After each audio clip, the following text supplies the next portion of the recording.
नमस्कार साथियों। आज हम बात करने वाले हैं एक बहुत ही इंपॉर्टेंट टॉपिक पे और आप देखेंगे किस तरीके से लॉ ऑफ अट्रैक्शन हमेशा से था। मैंने आपको पहले भी बताया, हम रोज ही किसी ना किसी चीज को अट्रैक्ट कर रहे हैं। हम बने ही इस चीज के हैं। आप जाने अनजाने किसी ना किसी चीज को अट्रैक्ट करते हैं। कोई भी चीज आपको यूं ही नहीं मिल जाती। आप एक्शन लें चाहे आप एक्शन ना लें, क्योंकि एक्शन ना लेना भी एक तरह का एक्शन होता है कि आप कोई एक्शन नहीं ले रहे हैं। ये भी आपने एक्शन लिया है, तो आपको वही चीजें मिलती हैं जो आप अट्रैक्ट कर रहे होते हैं। अब किस तरीके से हम यहां पर बात करेंगे भगवान बुद्ध की। आप देखिए, बुद्ध भगवान यानी कि सिद्धार्थ, जब सिद्धार्थ पैदा हुए,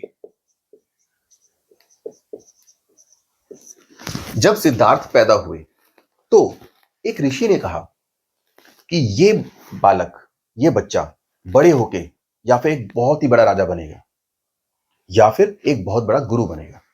दो चीजें कही गई, बहुत बड़े राजा या बहुत बड़े गुरु। लेकिन उनकी जो डेस्टिनी में लिखा गया था वो ये लिखा गया था कि वो एक बहुत बड़े गुरु बनेंगे। लेकिन डेस्टिनी भी कैसे काम करती है आप ये देखिए। जब वो पैदा हुए उनके पास एक ऑप्शन तो था। जहां वो पैदा हुए थे, क्योंकि वो राजा के ही पुत्र थे, तो उनका राजा बनने का डेस्टिनी बनती है। दूसरी चीज कि वो महागुरु बनेंगे। अब उन्होंने क्या चुना? जब उन्होंने अलग अलग तरीके से लोगों को देखा, जब वो अपने घर से बाहर निकले और उन्होंने देखा महल से बाहर निकल के कि लोग यहाँ शारीरिक रोगों से दुखी हैं, यहां तो लोग मरते भी हैं। यानी कि ये दुनिया क्या है? नश्वर है। लोग बीमार भी होते हैं, लोग मरते भी हैं, लोग बूढ़े भी होते हैं। यानी कि जीवन क्या है? नश्वर है। अब उन्होंने जानना चाहा कि अगर ये पूरी की पूरी दुनिया नश्वर है तो हम परेशान क्यों हैं, हम दुखी क्यों हैं, आखिर इन सब चीजों के कारण क्या है। उनके अंदर जिज्ञासा हुई, उनके अंदर इन सब चीजों को जानने की चाहत हुई। चाहत, जहां हम लॉ ऑफ अट्रैक्शन की बात करते हैं, सबसे पहली चीज क्या होती है लॉ ऑफ अट्रैक्शन में? चाहत। हम सबसे पहले बोलते हैं चाहना, हम क्या चाहते हैं। तो उनके अंदर भी चाहत हुई, सिद्धार्थ के अंदर, कि मैं जानना चाहता हूं कि आखिर ये रहस्य क्या है। उसके बाद उन्होंने क्या किया? 6 साल, 6 साल की उन्होंने गहन तपस्या की। और 6 साल की गहन तपस्या के बाद उनको यूनिवर्स के सारे रूल्स समझ में आ गए।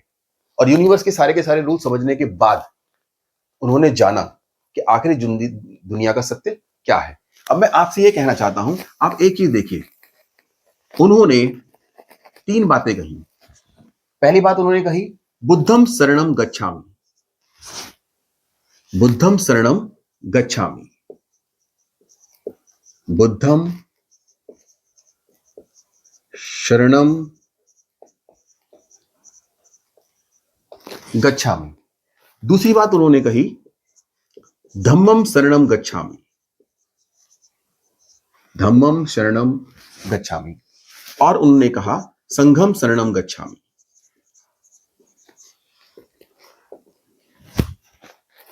उन्होंने क्या कहा? बुद्धम शरणम गच्छामि। बुद्ध का मतलब क्या होता है? एक जागा हुआ व्यक्ति। उन्हें हम तथाकथित बुद्ध कहते हैं, क्योंकि वो जागे हुए व्यक्ति थे। कोई भी व्यक्ति अगर जाग जाता है तो उसको हम बुद्ध कहते हैं। उन्होंने कहा बुद्ध की शरण में जाओ। यानी कि आपको किसकी शरण में जाना है? अवेयरनेस। अवेयरनेस। लाइफ में अगर कुछ भी पाना हो तो आपके अंदर क्या होनी चाहिए? अवेयरनेस। उन्होंने कहा बुद्धम शरणम गच्छामि। अपने आप को अवेयरनेस की शरण में ले जाओ। यानी कि मैं जैसे लाइफ में आपको हमेशा कहता हूं, सबसे इंपॉर्टेंट क्या होती है? क्लैरिटी। आपको समझना है लाइफ को, अवेयर होना है। और बुद्धम शरणम गच्छामि, अपने आप को अवेयरनेस की शरण में ले जाना है। इस वक्त इस लाइफ में बहुत सारे डिस्ट्रैक्शंस चल रहे हैं। हम मोबाइल देखते हैं, हम बाहर निकलते हैं, हम अखबार पढ़ते हैं, हम टीवी सीरियल्स देखते हैं, हम जहां कभी भी कहीं भी जाते हैं, हम लोग भटक जाते हैं। हम लोग अपने मेन गोल से भटक जाते हैं। डिस्ट्रैक्शन बहुत ज्यादा है। अगर आपके अंदर क्लैरिटी है और अवेयरनेस है तो आप अपने आप को भटकने से बचा लोगे। दूसरी बात उन्होंने कही, धम्मम शरणम गच्छामि। धम्मम का मतलब क्या होता है?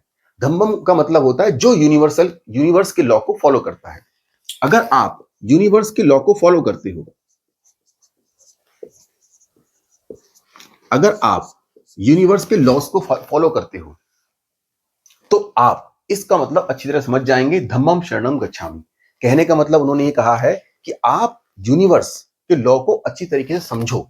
एक जागा हुआ व्यक्ति जो यूनिवर्स के लॉ को समझता है, हर एक चीज को अच्छी तरीके से समझता है, वो कभी किसी का गलत नहीं करता है। वो जिस भी रास्ते में चलता है उसको हम कहते हैं धर्म। वो कभी किसी का गलत नहीं करेगा, जो रास्ता चुनेगा वो होगा धर्म का रास्ता, और यूनिवर्स के लॉ को वो अच्छी तरह फॉलो करता है। तीसरी चीज उन्होंने कही संघम शरणम गच्छामि। संघम का मतलब क्या होता है आपका? एक कम्युनिटी, एक कम्युनिटी। आपको लाइफ में कुछ भी पाना हो, आपको अपनी कम्युनिटी में रहना पड़ेगा। आप अपनी कम्युनिटी को चुनो। अगर आपको एक क्रिकेटर बनना है तो आपको जहां क्रिकेटर्स लोग जुड़े हुए हैं उस कम्युनिटी में जुड़ना पड़ेगा। अगर आपको एक्टर बनना है तो जहां वो लोग जुड़े हुए हैं आपको उसमें जुड़ना पड़ेगा। डॉक्टर बनना है तो जो लोग उसकी तैयारी कर रहे हैं आपको उसकी कम्युनिटी में जुड़ना पड़ेगा। इंजीनियर बनना है तो उसकी कम्युनिटी में जुड़ना पड़ेगा। जो भी लोग गलत कम्युनिटी चुन लेते हैं उनका भविष्य खराब हो जाता है। आपको बनना कुछ है, आपने कोई और कम्युनिटी चुन ली। हम कभी भी मोबाइल में आप अक्सर वही चीजें देखें जहां आप जाना चाहते हैं, जहां पर आपको डिस्ट्रैक्शंस ना हो। आप मोबाइल में जो आपने चैनल को सब्सक्राइब कर रखा है, आप देखिए उन सारे चैनल्स में से कितने सारे ऐसे चैनल्स हैं जिनको आपने ऐसे ही सब्सक्राइब कर रखा है, जिनका आपके गोल से कोई मतलब नहीं है। तो मैं आपसे यही कहना चाहता हूं, आप अपने गोल पे ध्यान रखें। जो चैनल आपको आपके गोल तक नहीं पहुंचाते हैं आप उन्हें अनसब्सक्राइब कर दें, नहीं तो बार बार आप डिस्ट्रैक्ट होते रहेंगे। जाना आपको कहीं और है और बार बार उनका वीडियो सामने आएगा और आप उसको देखना शुरू कर देंगे, जबकि आपको पता है कि आपको उसको देख के कोई फायदा नहीं है, आपको जाना कहीं और है। तो आपको वही कम्युनिटी चुननी है जहां पर आपको जाना है। लाइफ में 3 चीजों को ध्यान रखना है आपने। क्लैरिटी, मुझे कहां जाना है, पूरी पूरी अवेयरनेस के साथ आपको क्लियर होनी चाहिए, जैसा भगवान बुद्ध ने बताया। दूसरी चीज यूनिवर्सल लॉज, आपको सब नियम कानून पता होने चाहिए कि कांटा है तो चुभेगा, फूल है तो नहीं चुभेगा। लाइफ में आपके कौन दोस्त हैं, कौन दुश्मन है, कौन आपको आपके गोल की तरफ ले जाते हैं और कौन कौन आपको आपके गोल से भटकाते हैं। चाहे वो मोबाइल में वो रील्स भी हो जिसे आपको नहीं देखना है लेकिन आप उसको फिर भी देख रहे हो। तो आपको यूनिवर्सल लॉ को फॉलो करना है, आपको अपने गोल से नहीं भटकना है। एक जागा हुआ व्यक्ति, एक क्लियर व्यक्ति जिसको सारी क्लैरिटी होती है, जिस भी रास्ते में चलता है उसे हम धर्म कहते हैं। यानी आप अपने रास्ते को फॉलो कर रहे हो, जहां आपको जाना है, वो कभी किसी का बुरा नहीं करता। तीसरी चीज क्या है? कम्युनिटी। आप उसी कम्युनिटी को चुने, नहीं तो आप भटक जाएंगे, आप परेशान रहेंगे, आपको गुस्सा आएगा, आपको लगेगा दुनिया अच्छी नहीं है, आपने गलत जगह चुन ली है। अगर आप कभी ऐसे लोगों के साथ जुड़ गए हैं जो लोग शराब का सेवन करते हैं तो आप क्या करेंगे? धीरे धीरे उनकी कम्युनिटी से खराब हो जाएंगे। जो लोग शराब, सिगरेट, गुटखा वगैरह खा रहे हैं, आप क्या होंगे? बेकार हो जाएंगे। आपको सीखना पड़ेगा कि मुझे किस कम्युनिटी में जाना है, तो अपनी कम्युनिटी को ध्यान से चुने। अब आप एक चीज और भी देखें, लॉ ऑफ अट्रैक्शन में क्या कहा जाता है? ये चीजें आपको क्लियर हो गई? लॉ ऑफ अट्रैक्शन में क्या कहा जाता है? लॉ ऑफ अट्रैक्शन में ये कहा जाता है कि मांगो, प्रार्थना करो और यूनिवर्स आपको वो सब कुछ दे देगा। अब आप एक चीज समझिए, भगवान बुद्ध थे, उन्होंने भी कर्म किया, उनकी डेस्टिनी में लिखा हुआ था कि वो वहां पहुंचेंगे, लेकिन ये भी लिखा हुआ था कि वो महाराजा बनेंगे या फिर महागुरु बनेंगे। उन्होंने क्या किया? कर्म किया, अवेयरनेस को जगाया, उस रास्ते पे चले और 6 साल तपस्या की, 6 साल दिए वहां पर, तब जाके उनको वो उपाधि प्राप्त हुई, तब जाके वो बुद्ध बने। यानी कर्म उन्होंने भी किया, एक्शन उन्होंने भी लिया। अगर हम एक्शन नहीं लेंगे तो अट्रैक्शन हो ही नहीं सकता। उन्होंने भी अपने कर्म से, अपने एक्शन से लॉ ऑफ अट्रैक्शन यानी कि उस चीज को प्राप्त किया। अब आप एक चीज देखिए, अगर मान लो कोई व्यक्ति है, अगर भगवान बुद्ध से किसी ने एक बार पूछा, उन्होंने क्या जवाब दिया? कोई व्यक्ति है और कोई गहरी नदी है, मान लो ये नदी है और इसमें ये पानी बह रहा है, और यहां पर कोई व्यक्ति है जिसको नदी के उस पार जाना है। अब नदी के उस पार जाने के लिए इसके पास कौन कौन से रास्ते हैं? पहला रास्ता, अगर ये नदी गहरी नहीं है तो पैदल चल के जा सकता है। कैसे? पैदल। अगर नदी गहरी नहीं है तो वो पैदल चल के जा सकता है। दूसरा, अगर नदी गहरी है तो वो नाव लेके जा सकता है, तो वो नाव लेके नदी को पार कर सकता है, या फिर वो तैर के भी पार कर सकता है।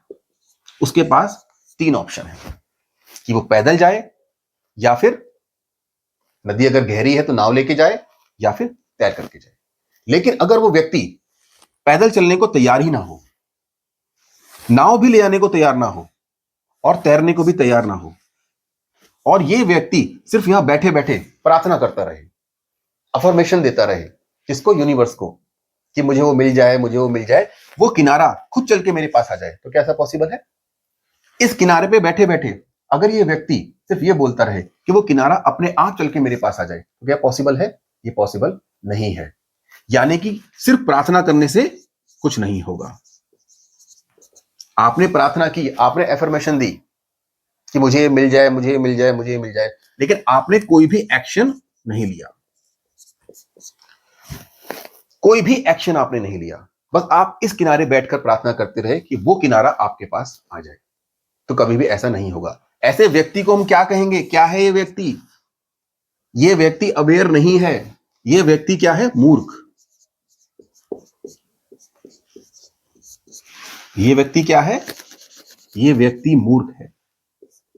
ये जिंदगी भर भी सोचता रहेगा तो भी ये उस साइड नहीं पहुंच पाएगा, सिर्फ प्रार्थना के बेस पर। यानी ये एक्शन नहीं ले रहा है। खुद भगवान बुद्ध ने भी एक्शन लिया, लेकिन ये यहां पर बैठे बैठे सिर्फ बोल रहा है, एफर्मेशंस कर रहा है कि मेरे को वो चीज मिल जाए, तो वो चीज पॉसिबल नहीं है। सिर्फ एफर्मेशन करने से कुछ नहीं होता। आपको क्या लेना पड़ेगा? एक्शन लेना पड़ेगा अपनी लाइफ में, अवेयरनेस के साथ, जिस तरफ आपको जहां जाना है। एक एक्शन जागा हुआ व्यक्ति जब लेता है सही डायरेक्शन में, क्या करना है आपने? सही डायरेक्शन में। एक जागा हुआ व्यक्ति जब सही डायरेक्शन में एक्शन लेता है अपने गोल की तरफ, यहां आपका गोल है और यहां पर आपको क्लैरिटी है, आप जाग गए, पूरी क्लैरिटी है आपको, पूरी अवेयरनेस है आपके अंदर। अब आपको उसी डायरेक्शन में, सही डायरेक्शन में, एक राइट डायरेक्शन में आपको क्या लेना पड़ेगा?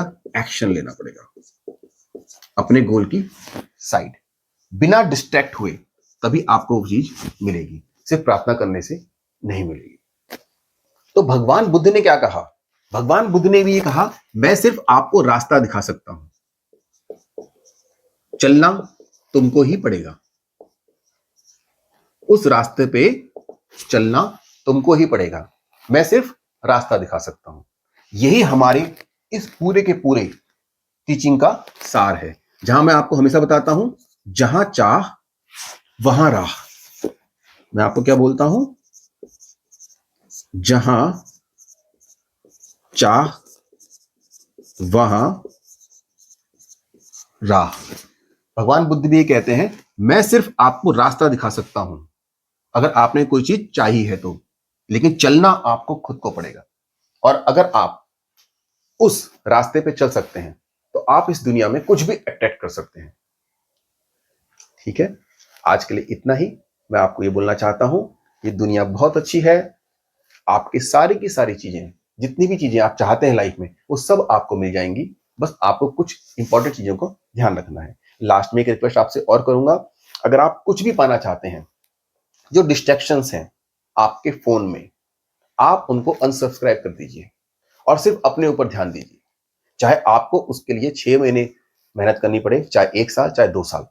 2 साल के बाद या जब भी आपकी वो मेहनत सफल हो जाएगी, आप देख लेना, आपको जो रिजल्ट्स मिलेंगे वो आपकी पूरी दुनिया बदल देंगे। आपको इन डिस्ट्रैक्शन से दूर रहना है, सिर्फ वही देखना है, वही सुनना है और वही बोलना है जो आपको आपके लक्ष्य की तरफ ले जा सके, पूरी अवेयरनेस और पूरी क्लैरिटी के साथ। लॉ ऑफ अट्रैक्शन को आपको बहुत ही अच्छे और सटीक तरीके से फॉलो करना है, तो आपको आपकी मंजिल तक पहुंचने से कोई रोक नहीं सकता।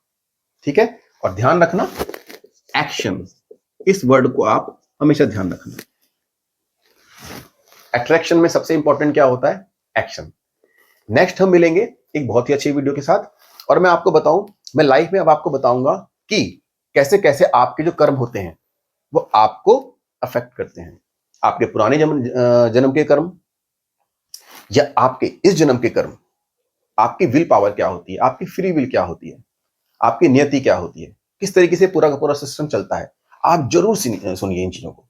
फिर आप अपने जीवन में परिवर्तन पाएंगे। और फिर मैं लास्ट टाइम यही कहूंगा, सिर्फ उसी को फॉलो करें, उसी चैनल को सब्सक्राइब करें जो आपको आपकी गोल की तरफ ले जा रहा है। आपका दोस्त मैं फिर मिलता हूं नेक्स्ट एक बहुत ही अच्छी वीडियो के साथ। मेरे साथ बने रहिए। अगर ये वीडियो अच्छा लगा तो चैनल को सब्सक्राइब कीजिए, लाइक कीजिए और कमेंट भी कीजिए। मैं आपके कमेंट पढ़ूंगा, उसका जवाब जरूर दूंगा। धन्यवाद।